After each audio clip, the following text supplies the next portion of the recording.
Hello everyone, कैसे हैं आप लोग। तो यूपीपीसीएस एलटी ग्रेड जैसी प्रयोक्ता आज के लिए घटना सार का कंप्लीट यहाँ पर जिस्ट हम लोग देख रहे हैं, यानी कि हैंड रिटेन नोट्स। तो ये तीसरा लेक्चर है। इसके पहले 2 लेक्चर हो चुके हैं और दोनों का लिंक डिस्क्रिप्शन में दिया गया है। घटना सार की एक अलग से प्लेलिस्ट भी आपको देखने को मिल जाएगी, जिसमें सारे वीडियोज आपके मिल जाएंगे। यानी कि सारा अगर आपने अभी तक नहीं देखा है तो इस लेक्चर को कंप्लीट करने के बाद इसके पहले के जो 2 लेक्चर हैं, दोनों बड़े इंपॉर्टेंट हैं, उनको भी आप देख सकते हैं। आपको 1 घंटे में दोनों वीडियो कंप्लीट कर सकते हैं आप, यानी कि लगभग 30 मिनट से भी कम समय का एक लेक्चर यहाँ पर ऐसा सेट किया जाता है कि समय आपका 30 मिनट ही रहे। ठीक है, तो ये आपका जो है तीसरा लेक्चर है। आइए स्टार्ट करते हैं। और ये क्योंकि बहुत इंपॉर्टेंट है और आप एलटी ग्रेड जिसके लिए परीक्षा तिथियां भी डिक्लेयर हो चुकी हैं, यूपीपीसीएस, जीआईसी प्रयोक्ता और जो भी परीक्षाएं हैं, सभी के लिए ये वीडियो और ये लेक्चर बड़े काम का है। तो दोस्तों, अब तक हम लोग 16 टॉपिक कंप्लीट कर चुके हैं और ये 17वां टॉपिक है ऑनलाइन गेमिंग संवर्धन और विनियमन अधिनियम 2025। ये बहुत ही जरूरी दोस्तों, इसके बारे में आप लोग ध्यान समझिए। जो भी मुख्य बिंदु हैं वो मैं आपको यहाँ पर बता रहा हूँ। हालांकि जो किताब है, इस किताब में लगभग 240 पेज हैं और इस किताब को अगर आप एज इट इज़ ये पूरी बुक आप लेना चाहते हैं तो इसका लिंक मैं डिस्क्रिप्शन में डाल दूंगा। और अगर आप ये जिस्ट चाहिए तो इसके लिए भी आप डिस्क्रिप्शन चेक कर सकते हैं। तो जिस्ट लेना है या फिर पूरी बुक लेनी है, तो बुक के लिए तो मैं आपको अमेज़न या फिर फ्लिपकार्ट का जो लिंक है वो दे दूंगा। तो ये बुक आपको वहाँ से मिल जाएगी। और ये जो पीडीएफ है, अगर ये चाहिए आपको तो डिस्क्रिप्शन जाके आप चेक कर लेना। आइए स्टार्ट करते हैं। ऑनलाइन गेमिंग संवर्धन और विनियमन अधिनियम 2025 बहुत ही इंपॉर्टेंट टॉपिक, ध्यान सुनिएगा इसको, क्योंकि यहाँ से प्रश्न डेफिनेटली बनने वाले एग्जाम में। तो फ्रेंड्स, बात करते हैं ऑनलाइन गेमिंग संवर्धन और विनियमन विधेयक को राष्ट्रपति, यानी कि राष्ट्रपति कौन है वर्तमान में, द्रौपदी मुर्मू जी हैं, तो उनको ही मंजूरी मिल चुकी है। कब मिली मंजूरी? तो मंजूरी मिली है 22 अगस्त को। कब मिली? 22 अगस्त को। और यह आधिकारिक रूप से अब कानून बन चुका है। लोकसभा ने इसे मंजूर किया था 20 अगस्त को, जबकि राज्यसभा ने इसे 21 अगस्त को मंजूरी प्रदान कर दी थी। इसमें जो प्रमुख प्रावधान है वो मैं आपको बताता हूँ, जो कि एग्जाम में इंपॉर्टेंट है। हालांकि देखेंगे तो जो बुक है उसमें बहुत ही लंबी चौड़ी बात कही गई है, जो कि शायद ही याद हो पाए आपको। तो यहाँ पर मेरा प्रयास है कि आपको सिर्फ वही चीज़ें बताई जाएँ जो कि एग्ज़ाम के पर्सपेक्टिव से इम्पॉर्टेंट हैं। जैसे कि दोस्तों आप यहाँ पर देखेंगे, मैं थोड़ा जूम करता हूँ ताकि आप अच्छे से देख पाएँ। ठीक है, तो देखिए यहाँ पर जो प्रमुख बिंदु है उसमें पहला बिंदु है कि ऐसे सभी ऑनलाइन गेम्स के विज्ञापन, यानी कि एडवर्टीजमेंट जो होते थे, जैसे कि ड्रीम 11 वगैरह होता था ना, तो ऐसे सभी ऑनलाइन गेम्स के विज्ञापनों पर पूर्ण रोक लगा दी गई है। और ऐसे ऑनलाइन गेम्स जिसमें पैसे लगाकर खेलना होता था, तो ऐसे जो ऑनलाइन गेम्स के विज्ञापन है उस पर पूर्ण रूप से प्रतिबंध लगा दिया गया है। अगर कोई कंपनी विज्ञापन इसके बावजूद देती है तो 2 साल की कैद होगी और 50 लाख रुपए तक जुर्माना हो सकता है, या फिर इससे अधिक भी जुर्माना हो सकता है, दोनों संयुक्त रूप से हो सकता है। और अगर यहाँ पर ये दुर्व्यवहार रिपीट होता है तो जो यहाँ पर कैद है उसका ड्यूरेशन बढ़ता जाएगा। ऑनलाइन मनी गेम से जुड़े वित्तीय लेन देन पर प्रतिबंध लगा दिया गया, यानी कि जो बैंक वगैरह हैं वो ऑनलाइन मनी गेम्स, यानी कि जहाँ पर ऑनलाइन पैसा आपको मिलता है, तो ऐसे गेम से जुड़े वित्तीय लेन देन पर बैंकों पर भी प्रतिबंध लगा दिया गया है, या किसी भी अन्य सोर्सेस से भी आप ऑनलाइन मनी गेम से संबंधित वित्तीय लेन देन नहीं कर सकते हैं। दोस्तों, बात करते हैं भारत नागरिक सुरक्षा संहिता 2023 के जो प्रावधान है, ये अधिनियम के तहत जांच पर लागू होंगे। इसको आप याद रखिएगा। यह कानून ई स्पोर्ट्स को देश में प्रतिस्पर्धी खेल के वैध रूप में तैयार करने के लिए तैयार किया गया है। यानी कि जो ई स्पोर्ट्स हैं उनको देश भर में प्रतिस्पर्धी खेल के रूप में वैध रूप में तैयार करने के लिए इसको बनाया गया है। सरकारी आंकड़ों के मुताबिक, ये डेटा बहुत इंपॉर्टेंट है। सरकारी आंकड़े क्या कहते हैं? सरकारी आंकड़े ये कहते हैं कि जो रियल मनी गेम्स हैं, जैसे कि ड्रीम 11 वगैरह, तो इसके कारण भारतीयों को प्रत्येक वर्ष 15,000 करोड़ रुपए का नुकसान हो रहा था। कुछ लोग जीत जाते थे, उनको देखकर बाकी लोग जुड़ जाते थे, चलो हम भी खेलते हैं, और अपना अच्छा खासा नुकसान वो कर लेते थे। ऑल ओवर देखा जाए तो 15,000 करोड़ रुपए सरकार ने यूं ही बैन नहीं किया है। ठीक है दोस्तों, आगे बढ़ते हैं। आपका अगला टॉपिक है खान एवं खनिज विकास व विनियमन संशोधन अधिनियम 2025 को पारित कर दिया गया है। तो संसद ने 19 अगस्त 2025 को खान एवं खनिज संशोधन विधेयक 2025 को मंजूरी प्रदान कर दी है। राष्ट्रपति जी के द्वारा मंजूरी दी गई है 22 अगस्त को, ठीक है। संसद ने 19 अगस्त को और राष्ट्रपति की मंजूरी कब मिली है? 22 अगस्त को। और 22 अगस्त को राष्ट्रपति जी की मंजूरी मिलने के बाद खान एवं खनिज संशोधन अधिनियम अब क्या हो गया है? यह जो MMDR एक्ट 1957 था, खान और खनिज संशोधन अधिनियम 2025 जो है, यह MMDR यानी कि खान एवं खनिज अधिनियम 1957 में एक बड़ा सुधार है, ठीक है। इसके पहले का जो अधिनियम था वो कब आया था? 1957 में आया था। तो उसमें एक बड़ा सुधार यहाँ पर किया गया है।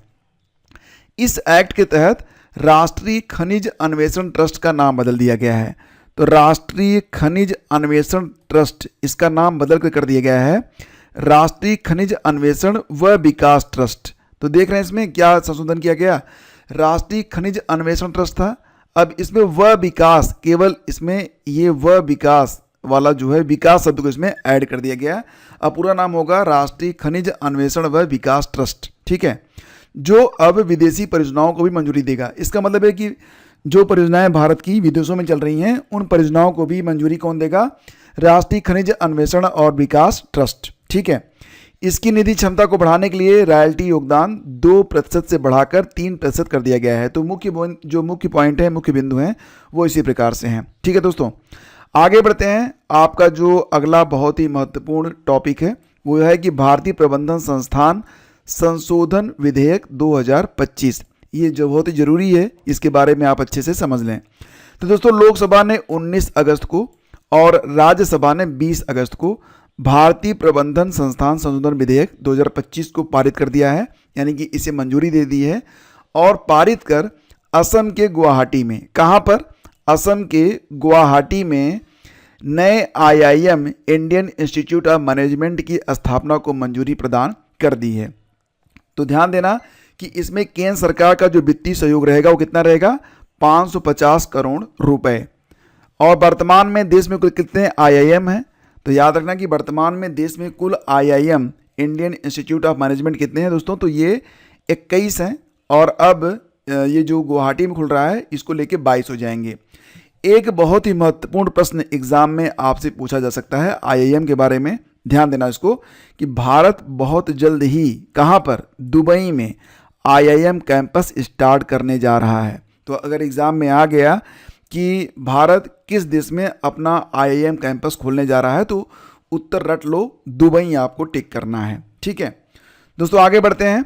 अगला टॉपिक है 130वां संविधान संशोधन विधेयक 2025। ये भी बहुत ज़रूरी है, इसके बारे में भी आपको बहुत अच्छे से रटा हुआ होना चाहिए। 130वां संविधान संशोधन विधेयक 2025 ये किसके बारे में है? देखो, बहुत ही मज़ेदार है, आप इसे सुनेंगे ना आपको मज़ा आएगा और आपके दिमाग में ना एक तस्वीर ज़रूर आ जाएगी। वो तस्वीर किसकी आती है आप कमेंट कर देना, क्योंकि ये जो विधेयक है ना, मुझे लगता है ना कि इसीलिए तैयारी किया गया था। यानी वे गृह मंत्री अमित शाह ने 20 अगस्त 2025 को लोकसभा में संविधान संशोधन, ये 130वां है, ध्यान देना, 130वां संविधान संशोधन विधेयक 2025 को पेश किया, ठीक है। देखो, विधेयक पर जब मंजूरी मिलती है, यानी कि राष्ट्रपति की मंजूरी मिलने के बाद यह अधिनियम बनता है, तो विधेयक अधिनियम में यह अंतर होता है। तो संविधान संशोधन विधेयक 2025 को पेश किया गया था, क्रम में 130वां था ये। और इस विधेयक के अनुसार यदि प्रधानमंत्री, मुख्यमंत्री या अन्य मंत्री किसी गंभीर अपराध में, अपराध ऐसा होना चाहिए जिसमें न्यूनतम सजा कम से कम 5 साल की हो सकती है, के आरोप में लगातार 30 दिनों तक हिरासत में रहते हैं, तो बिना दोष सिद्ध हुए भी उन्हें पद से हटाना अनिवार्य होगा। समझ गए आप?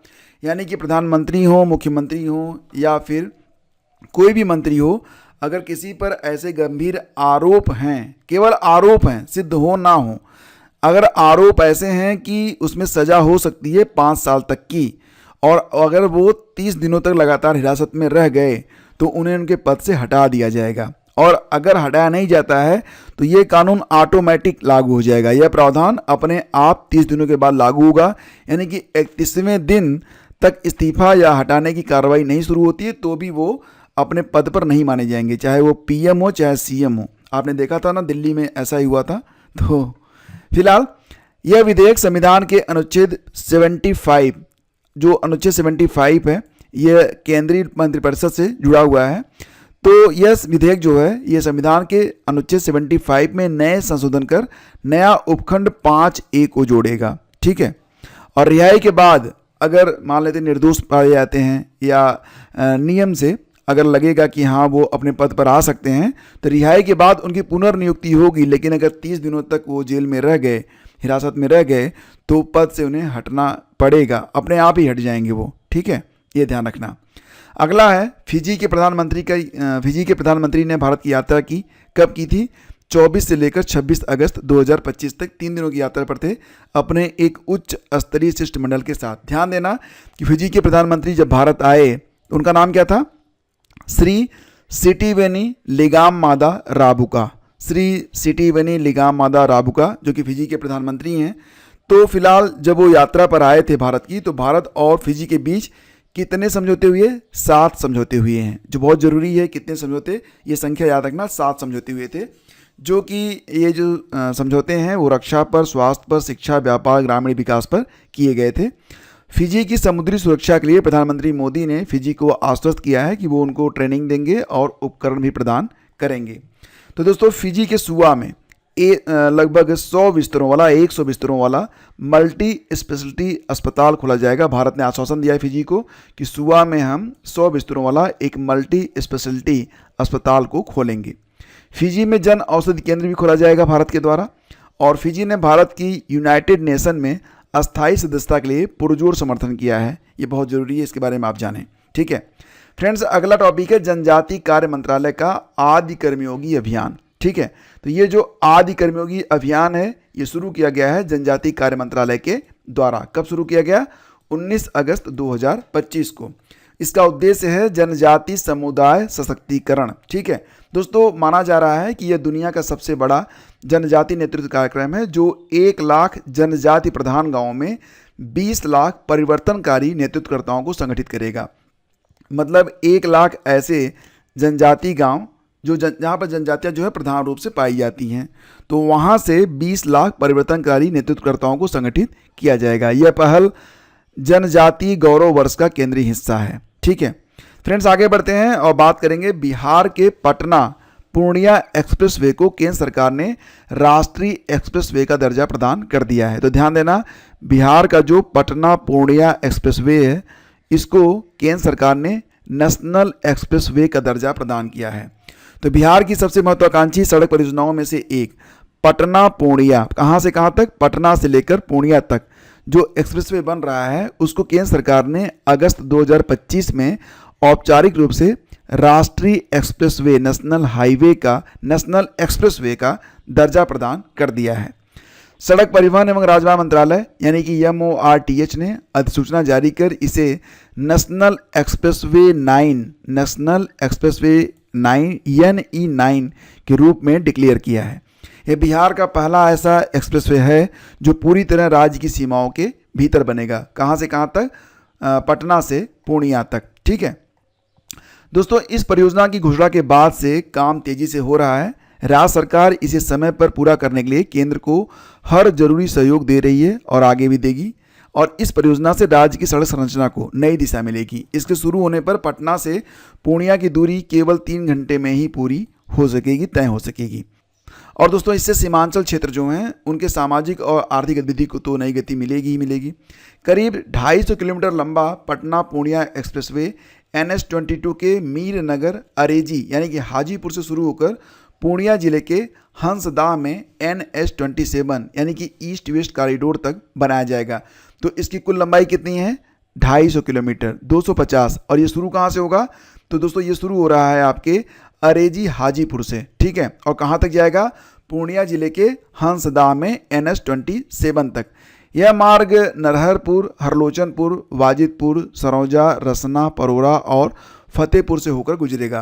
परियोजना में 21 बड़े पुल हैं, 140 छोटे पुल हैं, 11 रेलवे ओवरब्रिज हैं, 21 इंटरचेंज और 322 अंडरपास शामिल होंगे। हालांकि ये आपको नहीं पढ़ना है और इससे आपको कोई मतलब भी नहीं है। परियोजना के लिए 6 जिलों के 29 प्रखंडों के 250 से अधिक गांवों में भूमि अधिग्रहण की प्रक्रिया तेजी से चल रही है। दोस्तों अगला है केरल भारत का पूर्णतः डिजिटल साक्षर राज्य घोषित कर दिया गया है। ये बहुत इंपॉर्टेंट है, इसके बारे में आप लोग अच्छे से समझ लीजिए।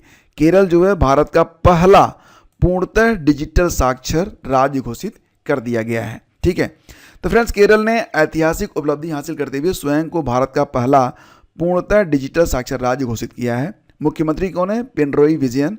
उन्होंने यह घोषणा डिजी केरल परियोजना के अंतर्गत की है। तो पहले चरण की सफलता के बाद 21 अगस्त 2025 को उन्होंने यह घोषणा की है। यह उपलब्धि डिजिटल खाई यानी कि डिजिटल डिवाइड को पाटने और जमीनी स्तर पर समावेशी प्रशिक्षण के माध्यम से नागरिकों को सशक्त बनाने में केरल की नेतृत्वकारी भूमिका को दर्शाती है।